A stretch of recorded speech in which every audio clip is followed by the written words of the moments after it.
Here again at C&V Productions. My name is Cecil Lawson. I'm the owner of C&H Insurance and co-host of C&V Productions. My name is Victor Moran. I'm an IT leader, aspiring entrepreneur. And today we have a special guest. We have Cesar. Cesar, welcome. Welcome to the show. For those that don't know you, who are you and what is it that you do? Thank you so much for having me on your show. It's a pleasure to be here. For those of you who don't know, my name is Cesar Barros, and I am the founder and CEO of the Connecticut Business Networking Association. It's CBNA for short. Nice. So let's talk a little bit about CBNA, your business. Why don't you tell us, what is CBNA for people that don't quite understand what the organization is? Let's start there. Yeah, certainly. So CBNA, it's a professional networking and referrals organization for entrepreneurs, business professionals, and business owners who depend on word of mouth, referrals, and warm introductions to grow their business. Right. Now, this is not a normal business for someone to start, right? So what was your why behind doing it? Why did you decide that this was something important to do? That's a really great question. And this goes all the way back to when I first started CBNA. So originally, the purpose behind it wasn't to monetize it or to make a business out of it, right? At the time, I had a different profession.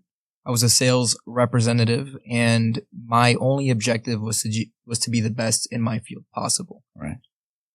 In order to do that, I realized that I needed to start building real relationships right here in my own hometown, my own home state. And, referrals is kind of the name of the game when it comes to sales or when you're an entrepreneur growing your business for the very first time. Yep. So I felt the need for the very first time in order to build real valuable relationships, which would naturally lead to more referrals. So when I created the CBNA, it was more of an opportunity that I created for myself in order to start building relationships and systematize it so that I got referrals on a regular basis. Right. So it came more so from a personal need. I looked at other networking groups. Some were way too expensive. Others, they had networking events and meetings that just didn't fit within my time. Right. Yep. Cause I worked long hours. It was like 10-hour days because, a lot of what I did was cold calling. So I did like 200, 300 cold calls every single day. Right. And that left me with very little time to do anything else. Yeah. So I needed a networking group that, number one, was affordable, right? Met my budget because I was 100% on, commission.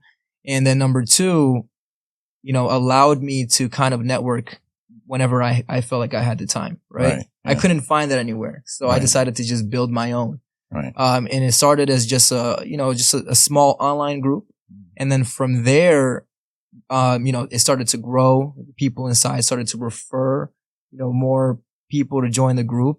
And within 6 months, we had about 200 and 200 plus members. Right. And then a lot of the members were requesting that I host networking events. Right. So that was a first evolution from online only group to like a hybrid organization. Right. So I started hosting events and they started becoming very effective at helping the people inside get more ROI, close business. And from there, due to a lot of the feedback we were getting from the members, we started to incorporate like meeting up at coffee shops. Right. And then from there, we developed leads and referrals groups. Right. So it was never like my plan to turn it into an organization. Right. And for it to become what it is today. But it just naturally snowballed into something bigger, right? And I think the majority of it was just our members providing feedback and just being excited. I got super excited about it. I was very passionate about growing the community to the point where I left my other profession to do this full time. Wow, that's awesome. Hey, Cesar, a lot to unpack there. Yeah. For those people that are looking to start and grow their business, what would you say was the most successful, or what was, I guess, the biggest thing you learned, and how did you grow that network? How did you grow your clientele? Yeah. What specifically worked for you? Okay. So the number one advice I would tell anybody, or I would give to anyone, is don't think too hard about the process.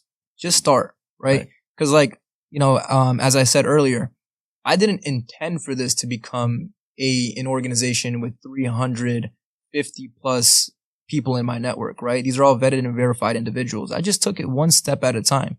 You know, my entire focus from the beginning was just lay one brick per day, right? Take one step, one significant step per day that kind of keeps the ball rolling. So my advice to any, you know, entrepreneur starting out for the very first time is just, number one, make the decision to start in the first place. And then number two, make the decision to not stop, no matter how hard the process gets, right? Those are the two things you have to decide. Yep. Number one, start. Number two, don't give up, no matter what. Right. I think a lot of times, you know, the reason why people fail in entrepreneurship or in business is not because they lack knowledge or information or that they're ignorant, you know, or they're even lazy. It's because they give up too soon and then they chase the next shiny object.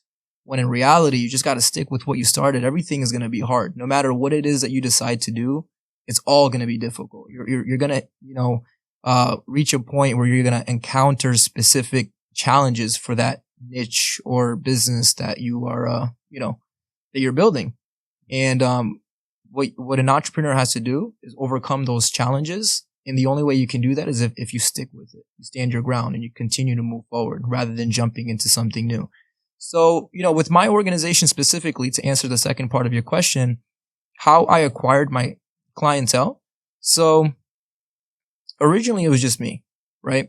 But in the process of building out this community, I built out real relationships, right? I didn't see it as a way for me to develop a multi-million-dollar organization. I built it in order to get referrals first and foremost. And naturally, right, what happens when you're looking for qualified referrals in word of mouth is that you treat the relationship with value, right? You're like, this person right here in front of me, they're more than just, it's more than like, what can I get out of that person, right? It's what can I do for them first, right? Because when you give, the other person is more likely to give back to you, right? So when you treat that person, right? Because you got to stop thinking of it from like a numbers perspective, right? In the beginning, I wasn't focused on how many people can I gain this week or how many people can I gain next week. It's like, let me focus on the people inside of my community first. Let me provide as much value as possible. Really, you know, treat this as a relationship and build it out over time.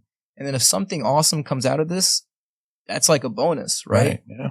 But when you treat people, when you treat your customers and clients and more than just customers and clients, that's when they're going to want to help you, and then they're going to refer people to your organization, to your company, you know, your service, product, whatever it may be. They're going to go and spread the word for you. They become like advocates, you know, bringing new people to you. So. Yeah. So just taking another step back, you mentioned difficulty and challenges. You mentioned moving from your full-time position and taking the big leap. What would you advise those that are at that stage? You know, again, the fear factor, making that decision. What conversations did you have, and how did you decide? What ultimately said, okay, I got to make this jump. I got to make this happen? Now that is a hard question to answer because a lot of these conversations that led to the decision from me jumping from what I was doing before to doing CBNA full time, those conversations were just between me and God. You know, to be completely transparent with you, like, yes, you know, I was meeting new people. They were joining CBNA. They were becoming members. They were getting value, but there still wasn't enough, you know, rapport or trust for me to have that conversation with my members. Like, hey guys, you know, when do you think I should leave this thing so I can focus on you 100%? Right. So this was more so just, you know, me taking the time to, you know, really just looking inward and just reflecting upon myself, really analyzing how I felt about certain things. It's kind of spiritual, right? And, I see myself as someone that, you know, like, I'm always developing my relationship with God. So I see God as a very big part of my entrepreneurial journey, right? I'm not saying I'm perfect or anything like that because I'm always working on new things every single day. But from the beginning, my thing has always been purpose and passion. So once I realized that I was no longer passionate about the thing that I was doing before, and that my passion and love for building this community, the CBNA, just kept growing bigger and bigger, I realized that maybe this is God telling me, like, this is what I'm supposed to do. And then once you reach that point, you have to ask yourself, are you preventing yourself from, taking yourself to the next level in your journey? Right. And with me, I've always been a risk taker. I think that's like an inequality for every entrepreneur, right? Yeah. Like we're just prone to taking risks, right? Mm-hmm. So it didn't take too much. Once I realized I was very passionate about what I was building, and I would really give 110% into my passion, I just went all in. Yeah. I wanted to sort of come back to what you said earlier about not giving up on what you wanted to do. Now, I wanted people to kind of understand that not giving up doesn't necessarily mean that you continue to pursue something that you know is not going well, right? I think that's more of, if you started off as an entrepreneur, and I'll use myself as an example. I started one business before, right? And I put 100% into that business, but financially it just was not there, right? It just was not, the capabilities of it doing what I needed it to do was just not going to happen.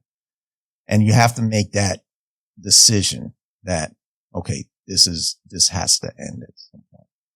But what I never gave up on was being my own boss. Right.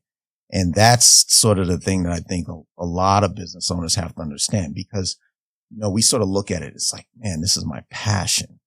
This is what I want to do. Right. But what you may want to do may not be where you need to be right now. This is going to be a learning session, right? So you may fail, but real entrepreneurs fail and continue on, right? Because you're not going to grow unless you fail, right? You cannot. I've never met a person that's been 100% successful in everything that they've done and really been successful, because they haven't hit a situation where it's like, okay, now I've just been punched in the mouth and I got to keep moving forward, right? So when you're in that situation where you're down and out, you made the decision, I've got to do this, I've got to close the doors, that might be the right decision, but you've learned something from that and moved on. So would you say that, with what you've learned, touch the mic, but what you've learned from your business and keeping things going, now, have you had situations where you failed and you said, you know what? I may have failed at this, but I've learned something from it. Can you talk a little bit about some of those experiences you might have had? Absolutely. So, for the audience, for all the viewers watching, right now I'm wearing a band, right? A wristband, and it's called Minds of Kings. This is actually my very first entrepreneurial venture when I was probably like 20, 21, 22 years old. Right. Still living at my parents' house. I remember, at the time, I was only a couple years out of high school, chose not to go to college. Right. And I watched like one episode of Shark Tank. And I'm like, bro, you could literally be an entrepreneur and start your own business. Like, that's a thing. Right. They didn't teach me that in high school. Right. I was taught to go to college and, find a profession, a career, and stick with it, right?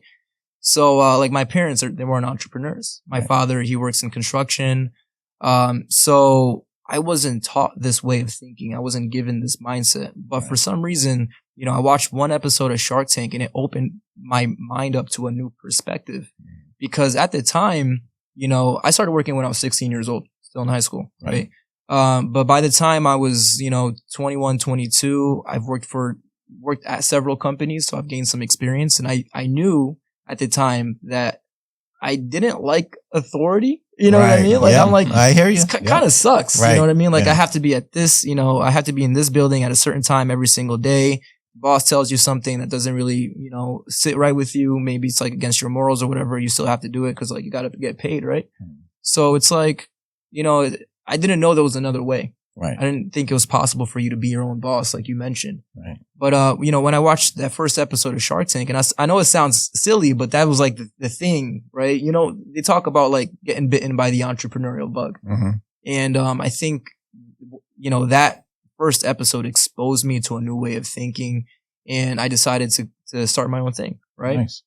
At first, I thought that I needed to become like a Mark Zuckerberg and learn how to code, build my own website, get all techie and whatnot. But later on, as time passed, I just put all of my passions together. And at the time it was fitness, it was fashion, and it was, entrepreneurship. Right. And then I put it all together, and then I decided to create a lifestyle and fitness brand, which was called Minds of Kings. Okay.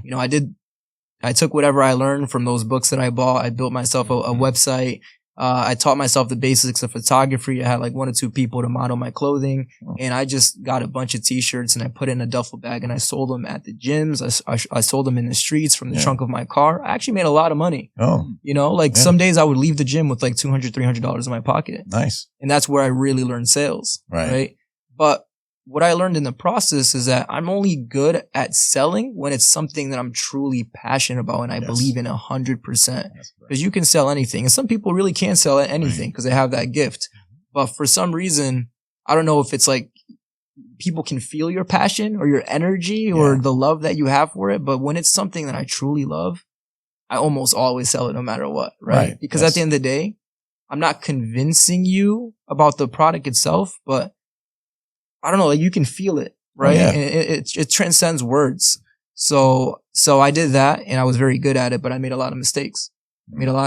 Because though I was passionate about starting my own business and potentially being my own boss, I didn't really understand finances. I didn't really understand how to deal with numbers. I didn't understand how to properly flip the money that you receive into your business to go and reinvest and get more product and things like that. So it's one thing to go and start something new, and then it's another thing to really start developing new skills like marketing, branding, sales, developing systems in order to make room for scale, right? Like how do you scale a business? How do you know when it's time to hire out employees for your business, right?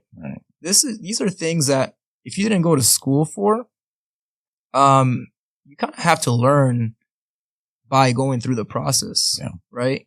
And so my 20s has always been like an educational playing field, right? Like I didn't go to college, but I feel like I learned a lot of what has helped CBNA become successful now from just trial and error.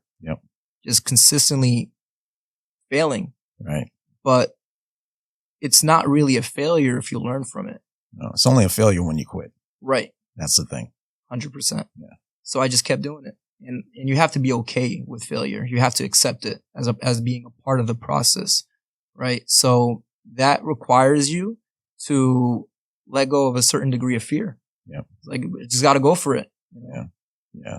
I know that we can, and I'll let Vic ask the next question, but just to piggyback on that, we get into a situation when we're younger. Like you said, a lot of these things you're not going to learn in school, but you have your family members around. And if you've been to a point, a certain type of person in your family, been seen as a certain type of person, failure is something that you may not experience, have never experienced.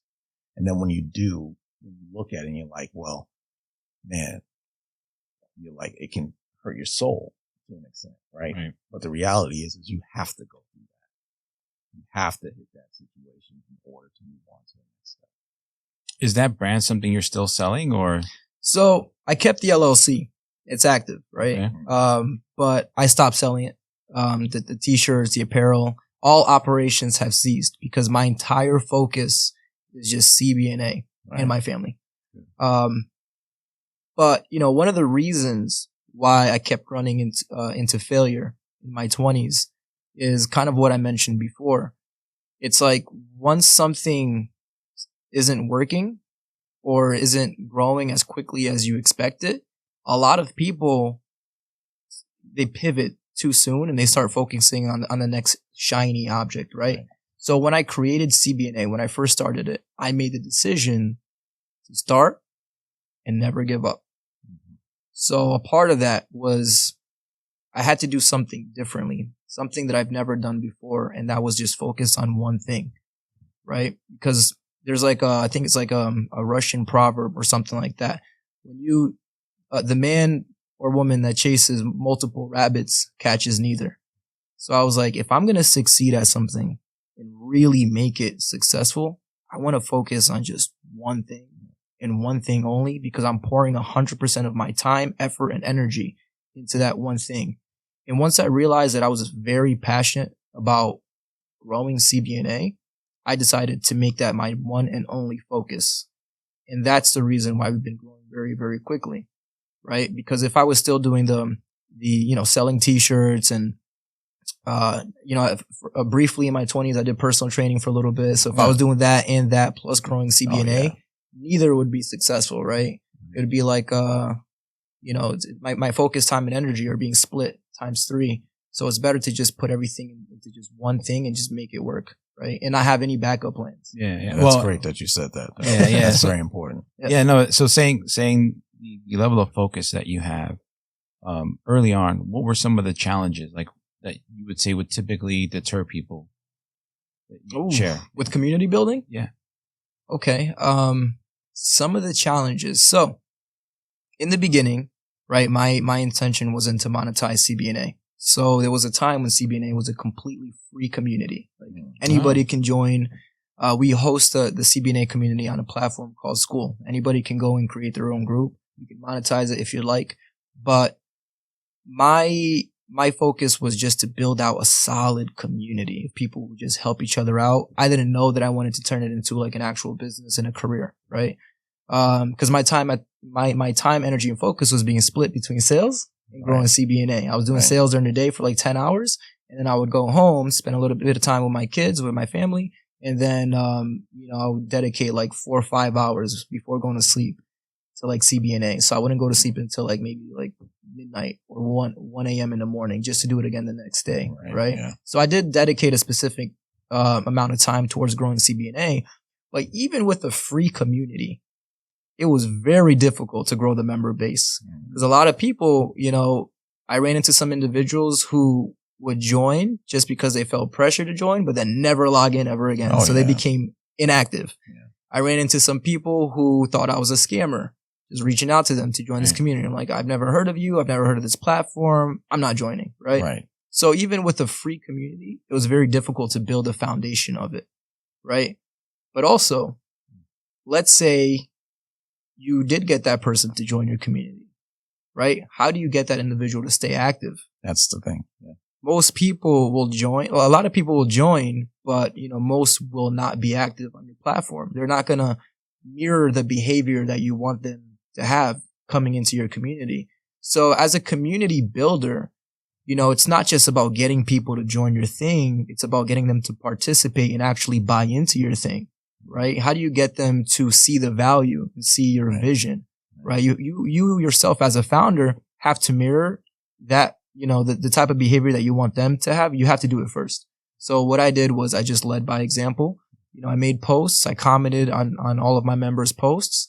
And from there, it takes time. Everything takes time. It didn't happen overnight. Right. But, after some months, the new people that are coming in, they kind of start to see the vibe. And you're like, I'm going to do that too. Right. So then the new people start setting the example for the old people.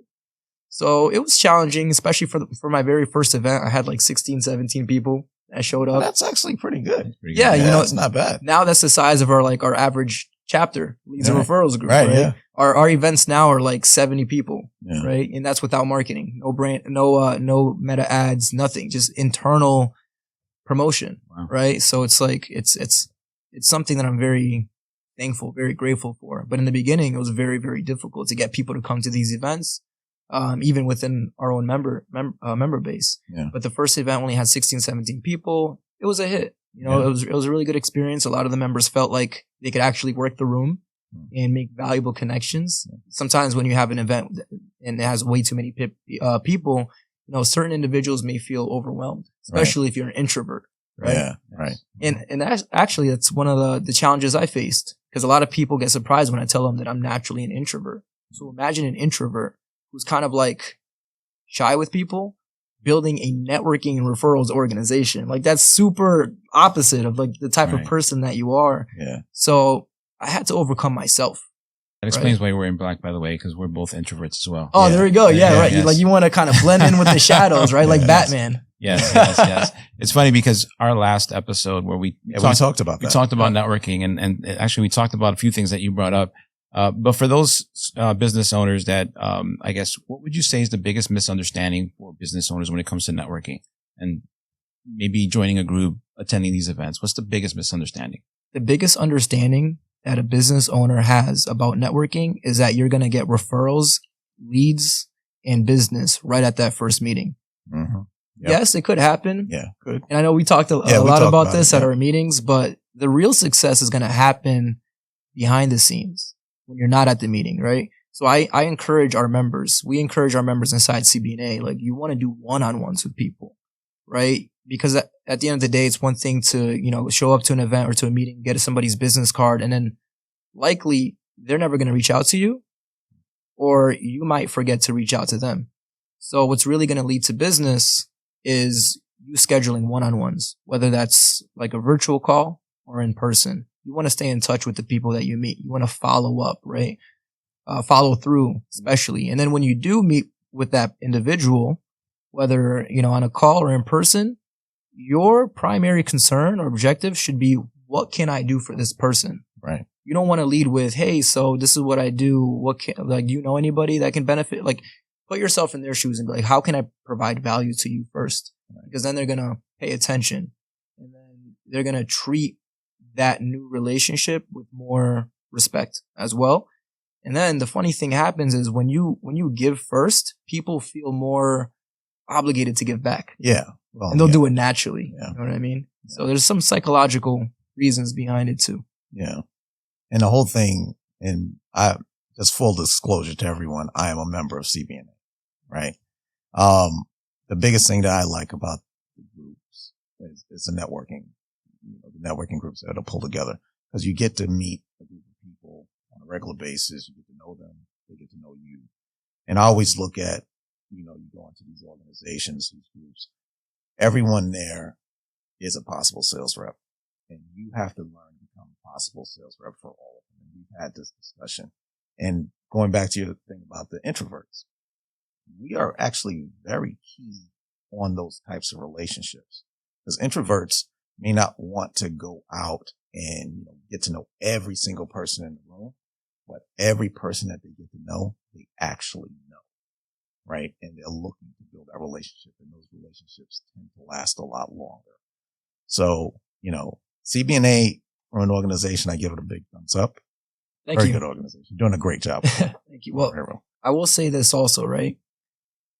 I don't know if it's proven. I don't know if it's a proven fact, but I personally believe that introverts make the best networkers. Oh yeah, I agree. 100%. 100%. 100%. You know why? Because the relationships we build. Yes. And they're likely to listen more than they speak. That's absolutely. Because when you let the other person speak, right? And I actually learned this from, what was that book? It was, How to Influence, How to Make Friends and Influence People. Oh, that one. Okay. By Dale Carnegie, right? Mm. People like to speak about themselves. Yes. More than they like to listen about other people. It's just human nature. That's how we're wired, right? Introverts are less likely to speak because they may have some kind of, what's the word I'm looking for? Like self-confidence issues. They don't want to they really don't want to be out, and they'll keep everything close to the vest. Right. They don't really like to get to know, like an introvert doesn't need to know 500 people. Right. They're fine with knowing 5 good people. Exactly. Right. Exactly. So when you approach a new individual at a networking event, at a meeting, you're more likely to listen to what the person has to say. And ironically, when you listen more than you speak, that person will remember the conversation as being a favorable one. Like, wow, that person really took the time to listen to me. Yeah. Really get to know me. Yeah. Even though they didn't really get to know you, they still left the conversation feeling like they got valued. Right. Because a lot of times people want to be heard. Yeah. Right. You'll get on the phone with an elderly individual and all they want to do is talk. Yeah. But then even though you said like 2 or 3 words, they were like, thank you so much for this conversation. Like I had a blast. Right. And at the end of the day, that's what keeps the relationship moving forward. So, a lot of us who are introverts or extroverts, I always urge the members, do your best to just listen. You don't have to say too much. Just listen. And that is how you build relationships over time. Because you also want to learn about people too. Right? Definitely. Yeah. So tell us, what does CBNA have going on? Is there anything you'd like to bring up? What's the new thing that people should know about, and how can they contact you and be a part of CBNA? Absolutely. So CBNA right now, what we offer, we have an online platform. So we're a hybrid organization, right? So we have our own online community platform with all of our members. We have 300 and I think we're approaching 360 right now, which is insane. In only a year and some change. That's awesome. Yeah. That's pretty good. I started this group back in January of 2025. Right. Yeah. And also, full disclosure, I said to mention this in the beginning, but I actually lost my voice like 3 days ago. So I sound a little raspy right now. No, you're doing pretty good. Thank you. Surprised. I was like working, I was like drinking hot tea like for the last 3 days. I'm like, I better get my voice back before this podcast. Like, I'm not missing this for the world. You know?